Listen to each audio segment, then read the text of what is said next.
Hello सभी को, स्वागत है इस नए और जबरदस्त बिजनेस एक्सप्लेनर में। पिछले 15 सालों के प्रैक्टिकल एक्सपीरियंस से बिजनेस, इनकम टैक्स और जीएसटी के कंप्लायंसेस को हम इन स्लाइड्स के जरिए बिल्कुल सिंपल लैंग्वेज में डिकोड करेंगे।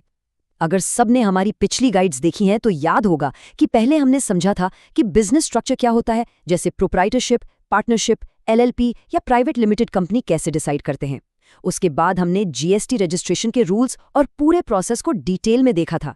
आज हम उसी जर्नी को आगे बढ़ा रहे हैं।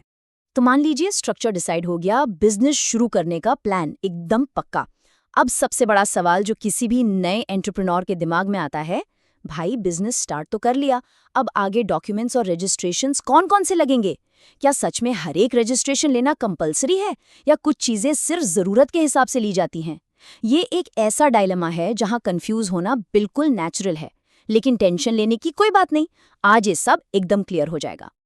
आज के इस रोड मैप में हम स्टेप बाय स्टेप चलेंगे। Point 1 business plan, point 2 current account, उसके बाद एमएसएमई यानी उद्यम रजिस्ट्रेशन और कुछ अदर इंपॉर्टेंट रजिस्ट्रेशंस। फिर एक केस स्टडी देखेंगे और एंड में सबसे जरूरी कॉमन मिस्टेक्स की बात करेंगे जिनसे बचना है। तो बढ़ते हैं पहले पॉइंट की तरफ, बिजनेस प्लान। यहाँ हम पर्सनल और बिजनेस प्लान के रूल्स क्लियर करेंगे। यहाँ ना बहुत लोग कंफ्यूज होते हैं कि क्या हर बिजनेस के लिए एक नया पैन कार्ड बनना जरूरी है। प्रैक्टिकली ये बिजनेस के टाइप पर डिपेंड करता है। जैसे अगर बिजनेस एक सोल प्रोप्राइटरशिप है तो किसी अलग बिजनेस पैन की जरूरत बिल्कुल नहीं होती। ओनर का पर्सनल पैन ही बिजनेस के लिए यूज होता है। लेकिन ध्यान दीजिए, अगर बिजनेस एक पार्टनरशिप फर्म है तो उस फर्म के लिए एक सेपरेट बिजनेस पैन बिल्कुल मैंडेटरी है। ठीक वैसे ही एलएलपी, ओपीसी या प्राइवेट लिमिटेड कंपनी के केसेस में भी एक अलग पैन कंपलसरी हो जाता है, क्योंकि इसके बिना आईटीआर, बैंक अकाउंट या कोई भी बड़ी कंप्लायंस शुरू ही नहीं हो सकती। तो यहाँ से गोल्डन रूल क्या निकल कर आता है? गोल्डन रूल ये है कि जितनी अलग लीगल एंटिटी होगी उतना ही अलग पैन रिक्वायर्ड होगा। ये बात हमेशा याद रखनी चाहिए। लॉ की नज़र में अगर बिजनेस की आइडेंटिटी ओनर से अलग है तो उसका अपना एक सेपरेट पैन होना ही चाहिए। आते हैं सेकंड पॉइंट पर, करंट अकाउंट, और समझते हैं कि पर्सनल सेविंग्स अकाउंट बिजनेस के लिए क्यों काफी नहीं है। देखिए, ये टेक्निकली कोई फॉर्मल रजिस्ट्रेशन नहीं है, लेकिन प्रैक्टिकली हर बिजनेस के लिए एक लाइफ सेवर स्टेप है। शुरुआत में कई लोग अपना पर्सनल सेविंग्स अकाउंट ही बिजनेस के लिए यूज करते रहते हैं, जो आगे चलकर बहुत बड़ी कॉम्प्लिकेशंस क्रिएट करता है। एक डेडिकेटेड करंट अकाउंट होने से सबसे पहला फायदा ये है कि अकाउंटिंग और जीएसटी रिकंसिलिएशन एकदम इजी हो जाता है। इनकम टैक्स वालों के सामने कोई इशू क्रिएट नहीं होता। दूसरा बड़ा फायदा, इससे बिजनेस की क्रेडिबिलिटी बढ़ती है, मार्केट में एक सॉलिड प्रोफेशनल इमेज बनती है। और तीसरा, फ्यूचर में अगर लोन या फंडिंग चाहिए तो उसमें बहुत आसानी होती है। बॉटम लाइन, पर्सनल और बिजनेस पैसों को हमेशा अलग रखना चाहिए। तीसरा मेन टॉपिक है एमएसएमई यानी उद्यम रजिस्ट्रेशन। चलिए देखते हैं इससे गवर्नमेंट बेनिफिट्स कैसे अनलॉक होते हैं। ये रजिस्ट्रेशन एक तरह से गवर्नमेंट का ऑफिशियल थप्पा है कि हाँ, ये एक लेजिटिमेट बिजनेस है और इसके फायदे बहुत टैंजिबल हैं। अगर बिजनेस एलिजिबल है एज अ स्मॉल या मीडियम बिजनेस तो सीधा गवर्नमेंट स्कीम्स का एक्सेस मिलता है। सब्सिडाइज्ड लोन्स यानी सस्ते इंटरेस्ट वाले लोन्स मिलने के चांसेस बढ़ जाते हैं। एक और जबरदस्त फायदा है डिलेड पेमेंट प्रोटेक्शन, जो छोटे बिजनेसेस के पैसे मार्केट में फंसने से बचाता है। साथ ही गवर्नमेंट टेंडर्स में भी प्रायोरिटी मिलती है। तो एमएसएमई रजिस्ट्रेशन को सच में सीरियसली लेना चाहिए। अब बढ़ते हैं आगे, अदर इंपॉर्टेंट रजिस्ट्रेशंस पर। यहाँ हम बिजनेस के नेचर के हिसाब से रिक्वायर्ड लाइसेंसेस की बात करेंगे। तो क्या बस उतने से रजिस्ट्रेशंस काफी हैं? इसका सिंपल आंसर है नहीं। हर बिजनेस अलग होता है और बेसिक कंप्लायंसेस हमेशा काफ़ी नहीं होते हैं। जैसे अगर फूड बिजनेस है तो एफएसएसआई लाइसेंस लेना ही पड़ेगा, कोई और रास्ता नहीं है। अगर इंपोर्ट या एक्सपोर्ट का काम करना है तो आईईसी रजिस्ट्रेशन यानी इंपोर्ट एक्सपोर्ट कोड मैंडेटरी है। अगर बिजनेस बढ़ रहा है और नए एम्प्लॉयज आ रहे हैं तो ईपीएफ और ईएसआईसी के रूल्स चेक करने पड़ेंगे। और हाँ, अगर अपने ब्रांड नेम को कॉपी होने से बचाना है तो ट्रेडमार्क रजिस्ट्रेशन फ्यूचर के लिए एक बहुत स्मार्ट इन्वेस्टमेंट साबित होता है।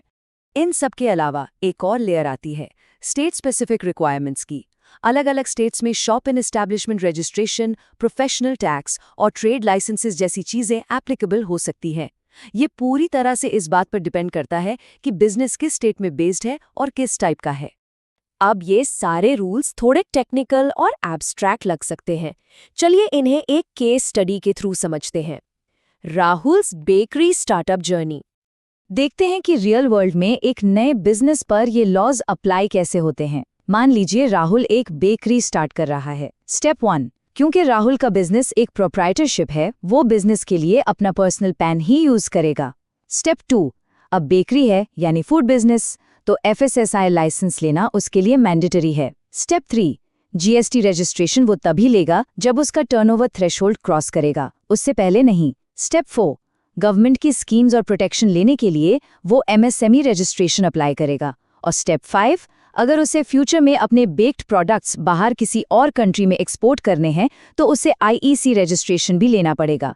है ना एकदम लॉजिकल? ये क्लियरली दिखाता है कि बिजनेस के नेचर के साथ रजिस्ट्रेशंस कैसे कैसे बदलते रहते हैं। अब आते हैं लास्ट और सबसे इम्पॉर्टेंट सेक्शन पर, कॉमन मिस्टेक्स टू अवॉइड। अपने नए बिजनेस को पेनल्टीज से कैसे बचाएं? क्या करना है ये तो समझ लिया, लेकिन क्या नहीं करना है ये जानना शायद एक बड़ा गेम चेंजर है। नए लोग अक्सर ऐसी गलतियां कर बैठते हैं जिससे बाद में हैवी पेनल्टीज लगती हैं। पहला रेड फ्लैग, गलत पैन यूज करना, जैसे पार्टनरशिप फॉर्म बना ली पर सारा काम पर्सनल पैन पर चल रहा है। दूसरा, पर्सनल बैंक अकाउंट से सारे बिजनेस ट्रांजैक्शंस करना, इसके नुकसान हम पहले करंट अकाउंट वाले पार्ट में डिस्कस कर चुके हैं। तीसरा, जरूरत ना होने पर भी बेवजह GST रजिस्ट्रेशन ले लेना, इससे फ्री की कंप्लायंसेस का पहाड़ खड़ा हो जाता है। और चौथा, सबसे बड़ा खतरा, किसी मैंडेटरी रजिस्ट्रेशन को ही बिल्कुल इग्नोर कर देना। ये बेसिक मिस्टेक्स आगे चलकर लीगल नोटिसेस और पेनल्टीज का सबसे बड़ा रीजन बनती हैं। तो इस पूरे एक्सप्लेनर का सबसे बड़ा टेकअवे क्या निकल कर आता है? Applicability depends entirely on your business nature and legal provisions. मतलब बिजनेस स्टार्ट करने के बाद सिर्फ GST ही इकलौता कंप्लायंस नहीं है। Business pan, current account, MSME, ये सब अपने अपने लेवल पर इक्वली इंपॉर्टेंट है। लेकिन हमेशा याद रखना है कि हर रजिस्ट्रेशन हर किसी के लिए नहीं होता। किस चीज़ की ज़रूरत है ये कंप्लीटली बिजनेस के टाइप और लॉ पर डिपेंड करेगा।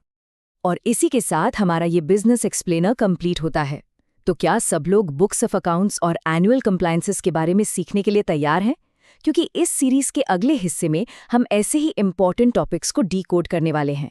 अगर ये एक्सप्लेनेशंस काम के लगे तो सपोर्ट ज़रूर दिखाएं, अपने दोस्तों के साथ इस नॉलेज को शेयर करें और अपडेट रहने के लिए कनेक्ट करना ना भूलें, ताकि आगे का कोई भी इंपॉर्टेंट पार्ट मिस ना हो।